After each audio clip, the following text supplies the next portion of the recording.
5 seconds.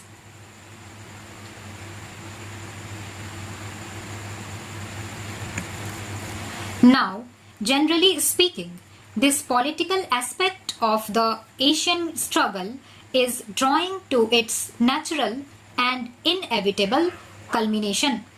But at the same time, the economic aspect continues and is bound up with all manner of economic problems affecting the world. From the Asian point of view, it has become essentially a matter of extreme urgency to deal with these problems. From the world point of view, it is equally urgent really because unless these problems are dealt with in Asia, they affect other parts of the world.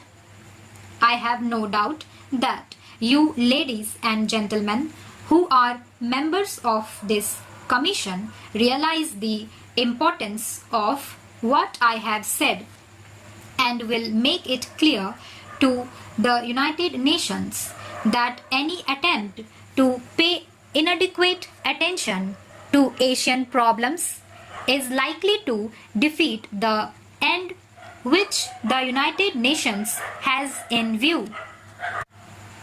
In Asia, many historical forces have been at work for many years past and many things have happened which are good and many things which are not so good, as always happens when impersonal historical forces are in action. They are still in action. We try to mold them a little, to divert them here and there, but essentially they will carry on till they fulfill their purpose and their historical destiny. That historical destiny can only be one of complete political and economic freedom within some kind of world framework. In Asia and the rest of the world, there are various systems at work, political and economic, in different countries. Obviously, it will not be possible to cooperate easily unless we proceed on the basis of not interfering with any system, political or economic, in any country, leaving it to that country to develop as it chooses within the larger sphere of world cooperation. You can look upon the problems of Asia from the long-term and the short-term point of view. The short-term problems demand immediate attention because of the urgency of solving some great difficulties. There is, for instance, the aspect of food. It is an extraordinary state of affairs that in a country like India or similar predominantly agricultural countries, we should lack food or that we should not have a sufficiency in food. There is something obviously wrong if that kind of thing happens. I have no doubt in my mind that India for its part can and we will produce enough food for itself. Tomorrow will be the 31st anniversary of our independence.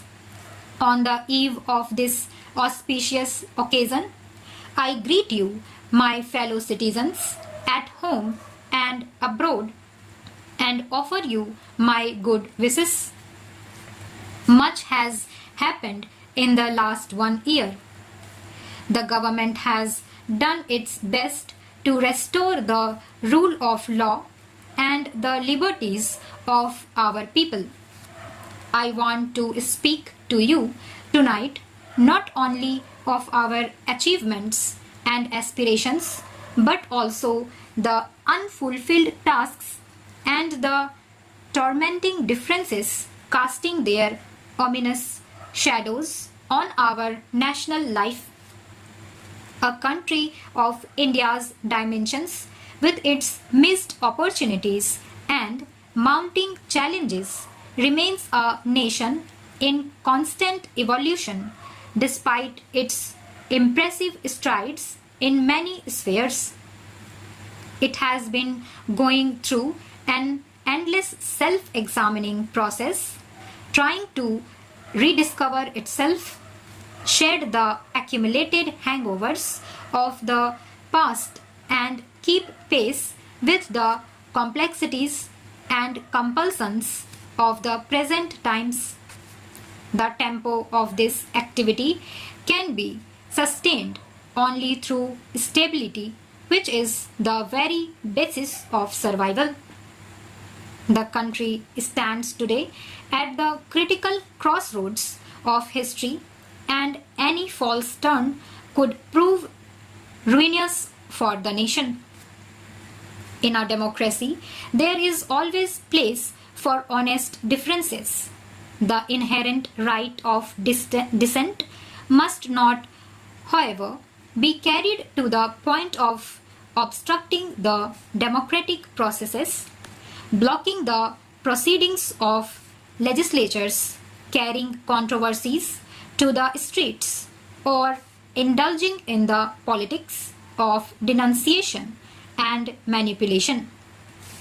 The country's political system can function only within the framework of the accepted norms based on self-restraint and readiness to place public welfare above narrow party or personal interests. A nation torn as under by bitter discord can hardly hold its place or make any progress. There is need for an ennobling vision of a resurgent India, imbued with a crusading spirit and an exhilarating sense of participation in a common effort. No nation can face the future and move forward without a robust faith in itself and its people. The real crusade today is against poverty. We must end the widening disparities between the rich and the poor and the creation of islands of privilege. We cannot afford to be complacent in such a situation, have to forge ahead with well-conceived, need-oriented and strictly time-bound programs for ensuring socio-economic justice for all. The future must hold out a promise for a better life for the economically weaker and vulnerable sections of our society. Stop.